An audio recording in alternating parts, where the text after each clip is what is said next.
Alright, so after seeing How to Train Your Dragon The Hidden World, I immediately started watching the first one again, and I was blown away by how much Hiccup had changed. Then again, it has been 3 feature-length movies and 8 TV seasons, not to mention a couple of short films such as Gift of the Night Fury and The Legend of the Bone Napper, so I guess it's not completely unreasonable. Anyway, with that aside, my name is One Aussie Viking, and this is my review for How to Train Your Dragon The Hidden World. Oh, and I guess that I might have maybe a little bit spoiled the verdict by telling you guys that I watched the original after seeing The Hidden World. Who am I kidding? This movie had to be terrible for me to hate it, and it is not that, let me tell you.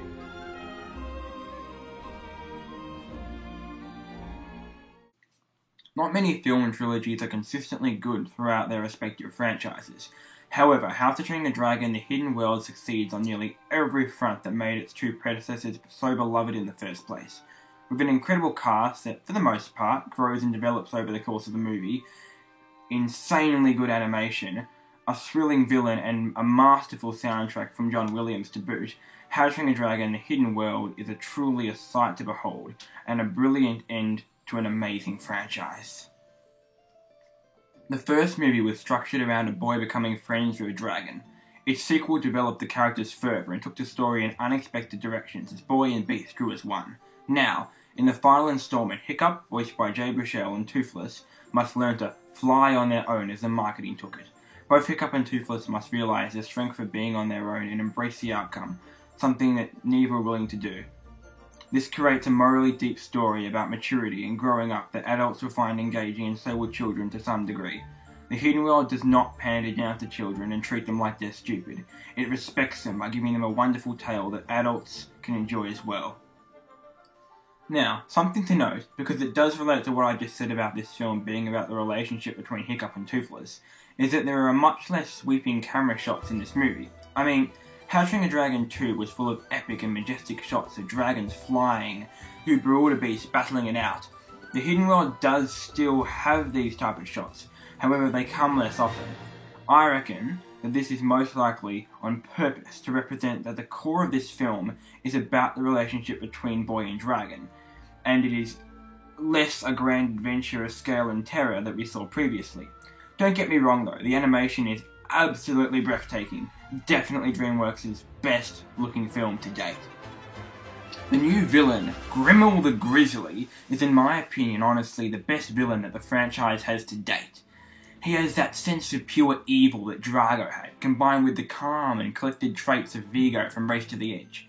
Together, these traits create a villain that feels much more real than before, and far more terrifying. These points, in combination with brilliant voice acting from F. Murray Abraham, as well as the fact that he is a much more personal villain to Hiccup this time around, really gives Grimmel a presence on screen. I won't say more because then I'll be getting into spoiler territory though, but just know he is absolutely fantastic. Moving on, it would be wrong of me not to mention that there are a lot of callbacks to the original in this movie. Like, a lot. If you're a big fan of the original like myself, then you'll probably really enjoy these moments. However, when I left the cinema, these were the moments that stuck in my mind the most. That means that I'm judging The Hidden World on my enjoyment of the original, which means that if I base it on logic, I have to prefer the original. Not to say that The Hidden World can't stand on its own, however it does rely a little too much on the first and second movie. It would be wrong of me not to mention John Williams' score.